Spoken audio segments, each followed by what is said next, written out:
السلام عليكم. لا تنسوا الاعجاب بالفيديو والاشتراك في القناة تشجيعا لنا. اول تعليق لعمرو اديب بعد فوز الزمالك 4-2 على سيراميكا كليوباترا. بيقول عمرو اديب: لما انت جامد قوي كده وبتغلب بالاربعه، امال ما لعبتش ماتش الاهلي ليه؟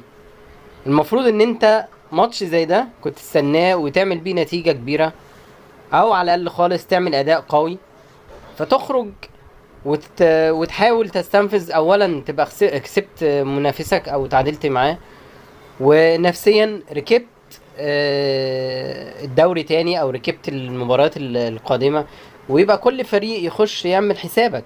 ما تبقاش المواضيع كده ان انت كده ضعفت نفسك، واللي عملته تراجعت بدون ما تحقق اي شيء وبدون ما تحصل على شيء، الا لو كان في حاجات هتحصل عليها من تحت الترابيزه، يعني من تحت لتحت كده، زي موضوع التراخيص للبطوله الافريقيه.